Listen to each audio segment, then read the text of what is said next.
በጥቅምት 1900 የተነሳውን የጦር ኃይል ታሪካችንን ይዘን በዱላ ቅብብል ዛሬ ላይ ደርሰናል።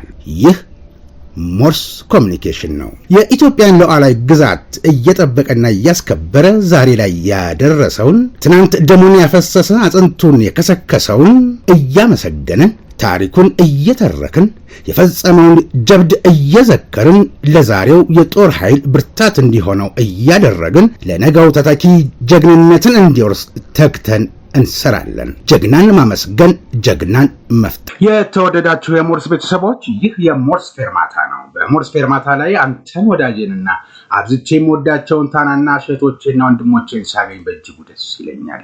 ምክንያቱም ከታሪክ ስልቅ ማዕድም ማካፈላችሁ የእውነት ገበታ አለኝና። ወዳጄ ልቤ እኔ ለታናናሽ ወንድሞቼና እህቶቼ የምሰጣቸው አቅም የሚፈቅደው ነገር ምንም የለኝም። ግን የእውነት ስልቅ ወግ አለኝ። የማምሻ ዕድሜ ምርኩዝ፣ የወጣትነት ዘመን ጉልበት፣ የጉልምስና ዘመን ብርታት የሚሆናቸው የኢትዮጵያን እውነት ከታሪክ ማዕድ አካፍላቸዋለሁ። ልብ በልልኝ ወዳጄ። ይህ የስልቅ ወግ ከታሪክ ገበታ ላይ ሳቀርብልህ የተበረዘ የተከለሰ የተፈጠረ አለመሆኑን በእውነት ስም እምልልሃለሁ ወዳጄ። ካልኩ መካከል ሐሰት ቢገኝብኝ ምላሴ ትናገር ትለጠፍ።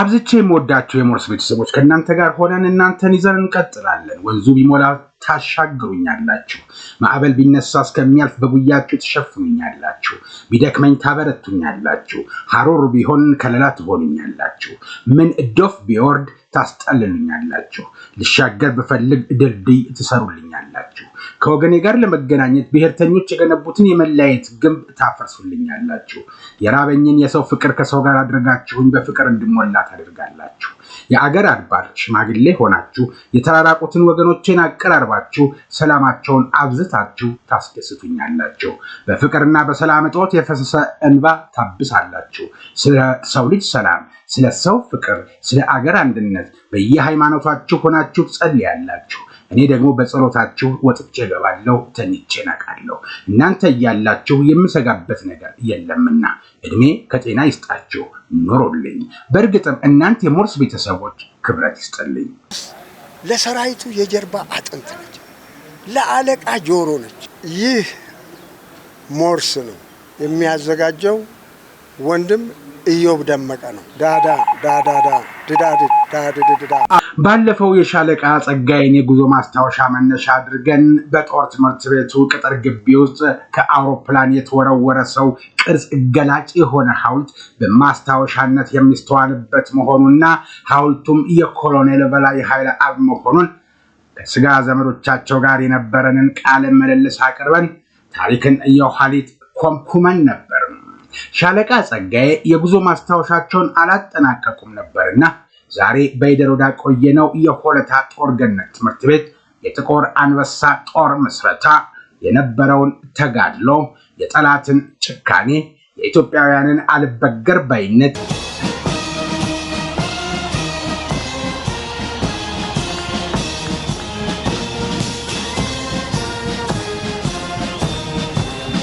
ሻለቃ ጸጋዬ የጉዞ ማስታወሻቸውን አላጠናቀቁም ነበርና ዛሬ በይደር ወዳ ቆየነው የሆለታ ጦር ገነት ትምህርት ቤት የጥቁር አንበሳ ጦር ምስረታ የነበረውን ተጋድሎ፣ የጠላትን ጭካኔ፣ የኢትዮጵያውያንን አልበገር ባይነት ሁሉን አንስተን አብረን እንቆያለን።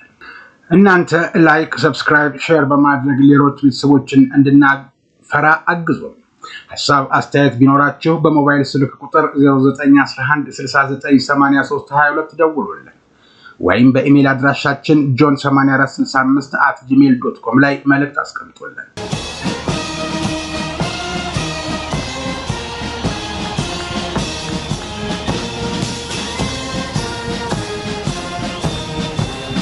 የወቅቱ የገነት ጦር ትምህርት ቤት በሌላ መጠሪያም የሚታወቅ ቢሆንም ዛሬ ግን የኢትዮጵያ ወታደራዊ አካዳሚ በሚል ተሰይሟል። የዚህ ጽሑፍ የቆይታችን ማስታወሻ የጥቁር አንበሳ የሆነው የቀድሞው ገነት ጦር ትምህርት ቤት የዛሬው የኢትዮጵያ ወታደራዊ አካዳሚ ነው በማለት አስታውሰው ሻለቃ በማስታወሻ ደብተራቸው የከተቡትን ታሪክ ነጋሪ ጽሑፋቸውን ቀጠሉ። በወቅቱ የጸረ ፋሽስት ወረራ ተጋድሎ ጀግና መኮንኖች መፍለቂያ ግቢ የተገኘሁት ለስልጠና ነው። እኔና ከመላው የሰራዊታችን ክፍሎች የተውጣጡ የሰራዊቱ ስነልቦና ግንባታ አመራርና የሚዲያ ሙያተኞች ነው። ስልጠናችን በዚህ የጀግኖች መፍለቂያ በሆኑ ለግባችን ስኬት ወሳኝ ሚና ይኖረዋል። ጥቁር አንበሳ ጀግኖች ስነልቦናችን እየተገነባ በደማቅ ገድላቸው ትውስታ መንፈሳችን እየረካ እንደነርሱ በፈተና ጸንተን የሀገር ኩራት ተተኪዎችን በአምሳላችን የምንቀርጽበትን እድል እንደሚኖረን አልተጠራጠርም።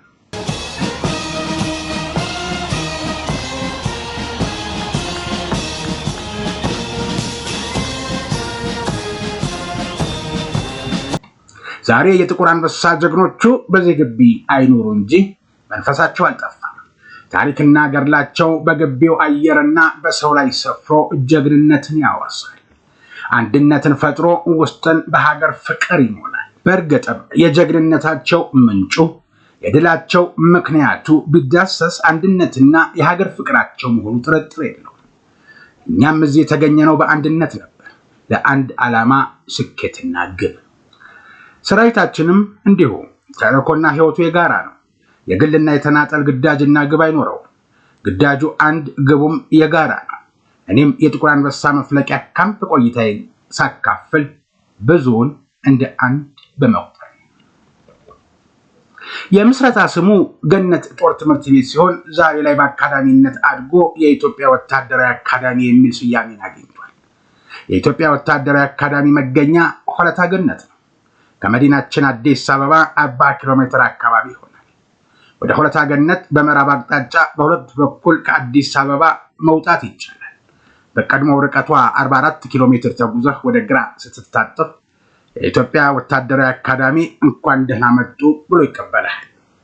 እኔ ግን አዲስ አበባ የደረስኩት ከ500 በላይ ኪሎ ሜትሮችን አቆራርጬ። መነሻዬ ለህዝብና ለሀገር ሰላም መከበር ቀን ከሌት ከጽንፈኞች ጋር ከሚፋለሙ ጀግኖች ስፍራ ነው። የኢትዮጵያ ወታደራዊ አካዳሚ የመግቢያውን በር ስዘልቅ ረዥም ሐውልት ተመለከትኩ። የሐውልቱ አናት ላይ በሰማይ እንደሚበር እርግብ የወታደር ምስል አለው። ከዚህ ቀደም ይህንኑ ሐውልት በአካልም በፎቶም አውቀው ነበር። ስለ ሐውልቱ ቅድመ ታሪክ የሚያስረዳኝ ባለማግኘቴ ዛሬም ድረስ ጥያቄው ውስጥ ያለ። የሻለቃ ጸጋዬ ጥያቄ ያንተም ያንቺም ይሆናልና የሞርስን ላይብረሪ አገላበጥኩ። እናም ጉድበልና ተደነቅ እንጂ የኮሎኔል በላይ ኃይል አብ የስጋ ዘመዶች ጋር የነበረኝን ቆይታ ላስታውስህ እነሆኝ አልኩ። ያዝማ ወዳጅ። በዛ ጊዜ ሀዘኑ ከፍ ያደረገው ትልቁ ወንድማቸው ሲገድል ነው። በሀዘን ላይ ሀዘን ተጨመረ። እንደ ታሪኩ ሲነገረኝ ልጅ ሆኜ በጣም ግን ከሱ ይልቅ የሚያሳዝነኝ አያቴ ናት፣ እናቱ ናት። ወይዘሮ አበሻ? አዎ፣ በጣም ተንከራታለች፣ በጣም እንትን ብላለች። ሀዘኑ በጣም ነው የጠናባት። ሆኖም እኔ ልጅ ሆኜ ብቻ ከብዙ ሰው እንዳልገናኝ አርፈህ ቤት ተቀመጥ ትለኝ ነበር ብዙውን ጊዜ። ምክንያቱም ሰላዮች ያዛንብቡ ነበር አልፎ አልፎ። ከተሰቡም በኋላም አልተዋቸውም ማለት ነው? አዎ፣ 10 ዓመት ሙሉ በኤርትራ ትምህርት ቤት አልነበረም። እንግሊዝ ዘጋው። እኔ በዛን ጊዜ እድሜ ከድንቁርናዬ ጋራ የ17 ዓመት ነበርኩ። አዲስ አበባ ስመጣ አዲስ አበባ መጥቼ ደጅ ስልጠና ራስ ምሩ አዳሪ ትምህርት ቤት አቃቂ በሰቃ 1 ዓመት ተማርኩ። ሁለተኛ ክፍል ገብቼ ሁለተኛ ወጣሁ። ከዛ ችግር መጣና እዚህ አዋጦ ሊያስተምሩኝ ሲያስቡ በበላይ ምክንያት አካባቢ ነጋስ አጎቴ ነው አለ1 ዓመት እኛ እናስተምረዋለን ብሎ ከልመናው ወጣን። ያንን 1 ዓመት አይ እዚህ ካደረጉልኝ እንግዲህ እኔ 3ኛም ዓመት አልማርም ብዬ 4ኛ ክፍል ገባሁ። 4ኛ ክፍል ገብቼ 2ኛ ስወጣ ከዛ ኮተቤ የምንስት አጠቃላይ ፈተና ሲመጣ እሱንም ተፈትኜ አልፌ 8ኛ ክፍል ገባሁ። ከአራት አዎ እዛ 1ኛ ወጥቼ ስማር መንስል ወደ ስንል ቴሌኮሙኒኬሽን በኮሌጅ ሌቭል እናስተምራቸዋለን አለና እኔ በዛ ገብቼ እንትን ስል ጥሩ 2 ዓመት ተማርኩ። ከዛ ወደ ውጭ ሀገር ወደ እንግሊዝና ሆላንድ፣ ስዊዘርላንድ ተላኩ ውጭ ለትምህርት። ጠቅላላ በ28 ዓመቴ ትምህርቴን ጀመርኩና ስራ ገባሁ። ከዛ እድሉ ሆኖ የኢንተርናሽናል ዲፓርትመንት ቴሌኮሙኒኬሽን ያለው ስለመደበኝ በየአመቱ መልእክተኛ ሆኜ አገለግል ነበር። ለዚህ ሁሉ ምክንያት የሆኑት ኮሎኔል በላይ ናቸው። አዎ በራስ ምሩ አማካኝነት። አዎ ከዛ በኋላ በእውነቱ ወደ ጃንሆይም እርግጥ ብቀርብ ጃንሆይም ጄኔቫ 1 3 4 አግኝቻቸዋለሁ፣ ግን እንዲህ ነኝ ብዬ አልተናገርኩም። የት ነበረቻቸው ወይዘሮ ሙሉ ገረንኪኤል የሚባሉ? የእሳቸውስ ጉዳይ እንዴት ሆነ? ገረንኪኤል ሙሉ ገረንኪኤል እና እህቱ የእህት ልጅ የእኔ እናት ናቸው። የእህቱ ልጅ የእሱ የእህት ልጅ ለእሱ የእህቱ ልጅ ነች ለበላይ። ይሄም የእህት ልጅ ነው። 3 ናቸው አይደለም? ለጋበሻ ወለዱ 3 ናቸው። አዎ 2 ሴት 1 ሴት፣ 1 ሙሉ 1 በላይ፣ 2 ወንድ 1 ሴት። አዎ እሳቸውም ብዙ ይወልዱ ነበረ እኮ ብዙ ወልድ ነበረ። እንደዚሁ በልህ ከአንዱ ወደ አንዱ ስደበቅና ምን ስል ሲደብቁኝ ነው እንጂ ይላሉ። ብዙ ወልጄ ቢሆን ብዙ ይተርፈኝ ነበር ይላሉ። የጣሊያንን በልጅነት ወራሪውን ኃይል አይተውሳል? እንደው በልጅነት ትዝ የሚሉት ነገር አለ? እኛ ቤት እየመጡ ይቆፍራል። የሽፍታ ቤቶች የሽፍታ እንትን ብሎ የገዛ ተወላጅ እዛ አካባቢ አንዱ ባንዳ ይሆንና ይጠቁማል። ወታደር ፈራ ነበር ድሮ እኔ ለራሴ። ጎተራችን ሁሉ እንኳ ሳይቀር እዚህ ነው የተደበቀ መሳሪያ እነሱ ነው የሚያቀብሉ ይላሉ። አገሬው አልተኛም። ጣሊያንም ቢሆን እንግሊዝም ቢሆን ሁልጊዜ እንደተዋጋ ነው። መከረኛ ሀገር ነው አገሩ እና የእኛ ቤቶች ደግሞ በቃ አንገዛም ባዮች ነበሩ፣ የታወቁ ነው። ግን ኃይለኛ ሲገጥም ምን ይባላል እንጂ እየተረዳዱ ነው ድሮም የሚኖሩ አሉ። እና እዚህ ተስፋ ሲያጡ አሁን ለምሳሌ 2ኛም ሸፍተዋል። እኛ አያቴ መሸሻ ሸፍተዋል የሚባለው ሸዋ መጣ። 2ኛም እንደገና 8 ዓመት ታስረው ያሁሉ ሲሰቃዩ ኑሮ እንደገና እንትን በዋስ ፈቷቸው። ከዛች ከክልሏ ከመንደሯ እንዳይወጡ አሁን አረሳስተው በ2 ወር እንደገና ምን ይልቀመጡ እዚህ ዋሽዋ መተው ምን አዘጋጃችሁ? ይኸውና እኔ አሁን ልጆቼ ለጊዜ ተፈቱ፣ ይኸው ታስሬ ይኸው ደግሞ አሁን ሁኜ ወጣሁ አሁን እንዲህ ከሌ እንዲህ ተገደለ እንደዚህ ሆኖ ይተዋወቃሉ ሹማምንቶቹ ድሮ ባለስልጣኖቹ የሸዋውም የጎንደሩም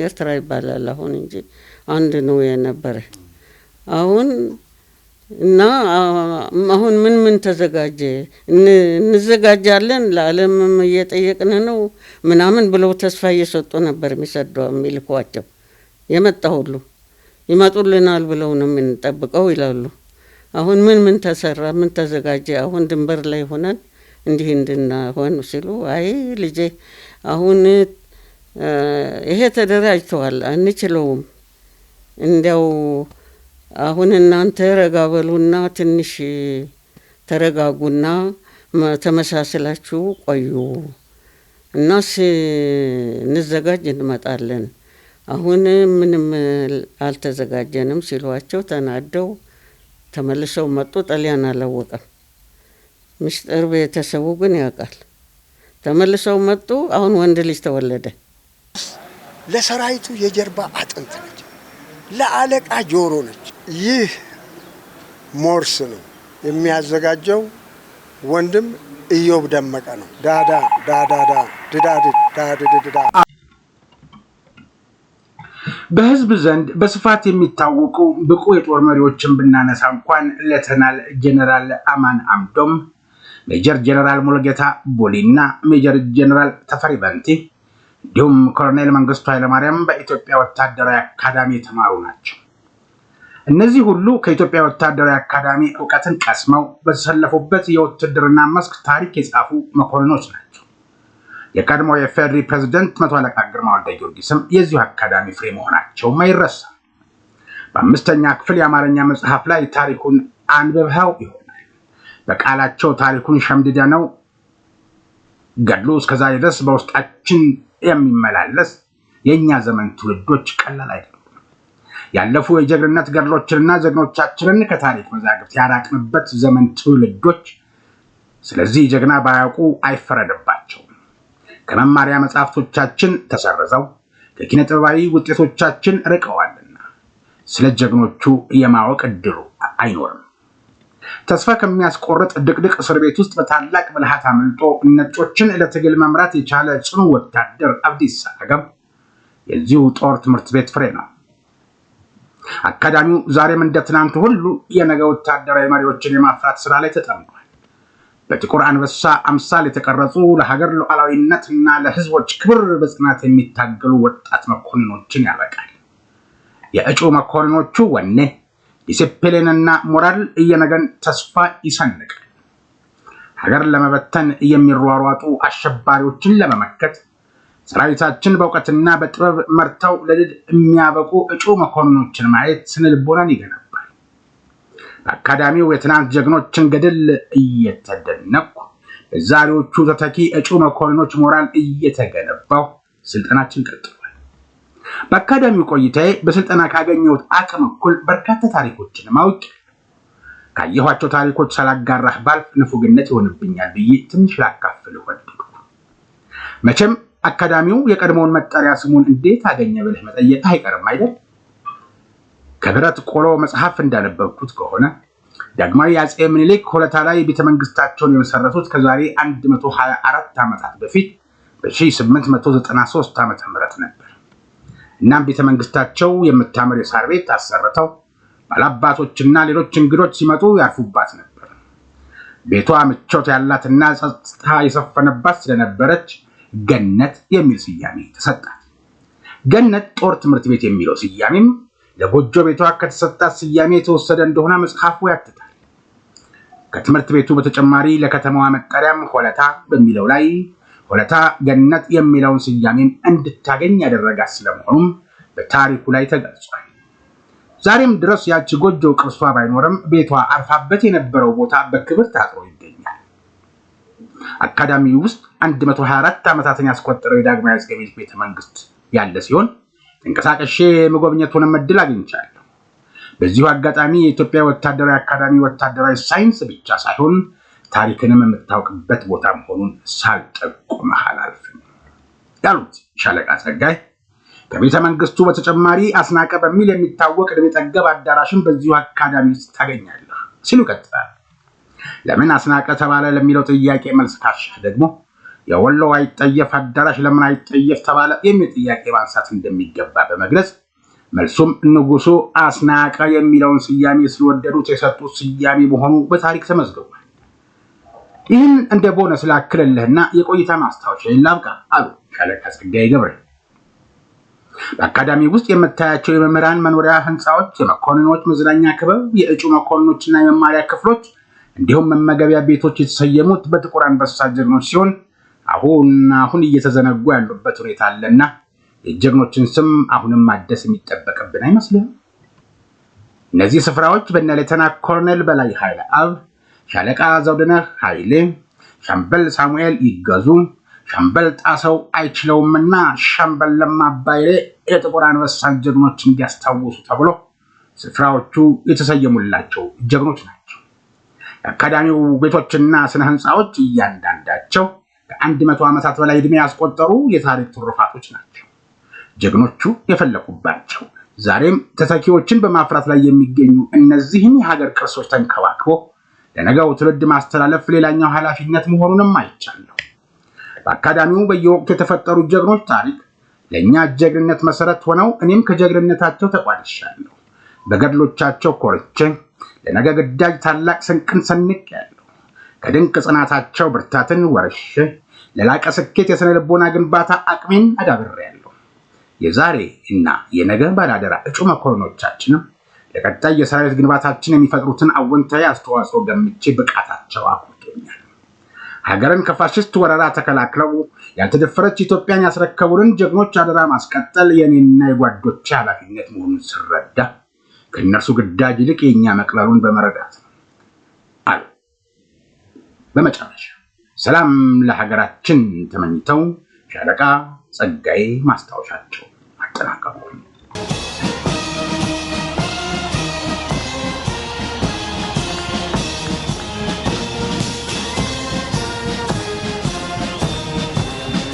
ይህ በሞርስ ኮሚኒኬሽን ተዘጋጅቶ ወደ እናንተ የሚደርሰው መደበኛው የሞርስ መሰናዶ ሲሆን እናንተ ደግሞ ሰብስክራይብ፣ ሼር፣ ላይክ በማድረግ ሌሎች ቤተሰቦች እንድናፈራ ስላደረጋችሁን ከልብ እናመሰግናለን። በእርግጥም የኩራት ምንጮች ወገኖቼ እድሜ ይስጥልኝ። እንኳንም ኢትዮጵያውያን ሆነን እንኳንም አንድ ሆነን እንደ ጥቂቶቹ የወጣንበት ብሔር ሳይሆን ትልቋ ኢትዮጵያ የምትበልጥብን አንዳችን በመንገዳችን ስንደናቀፍ እኔን የምንል በሐዘኑም በደስታውም ቀድመን የምንገኝ እኛ እንኳንም የታላቂቷ ኢትዮጵያ ልጆች ሆነን ጀግናን የሚያፈራ ማህፀን ካላት ኢትዮጵያ ድል ማድረግ ስራዋ ከሆነው ኢትዮጵያ ጀግናን የሚያፈራ ማህፀን ካላት ኢትዮጵያ ድል ማድረግ ስራዋ ከሆነው ኢትዮጵያ ከነጻይቱ ሀገር ኢትዮጵያ እንኳን ተፈጠርን። እናም አክብሮቴ የእውነት ነውና እናሆይ ብያለሁ።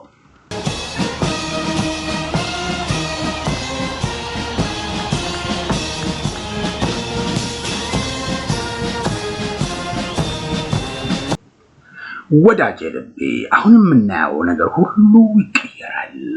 ይህ ሁሉ መጎረባበጥ ይለወጣል። እውነት ነው። ነገሮች ሁሉ እንደጅማሬያቸው ይለወጣሉ። ሊነጋጋ ሲል ይጨልማል። እኛ ግን ከድቅድቁ ጨለማ በኋላ ባለው የማልዳው የብርሃን ወቅት እንደምቃለን። እመዬ ኢትዮጵያ ወደ ከፍታው ማማ ትወጣለች። ይህ እንዲሆን ያበቃን ፈጣሪ ምስጋናውን ይውሰድ።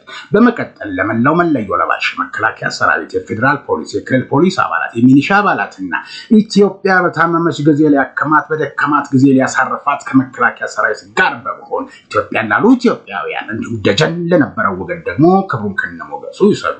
ከፕሮግራሙ የበላይ ጠባቂ ጋር ተሰናበትን። ሰላም።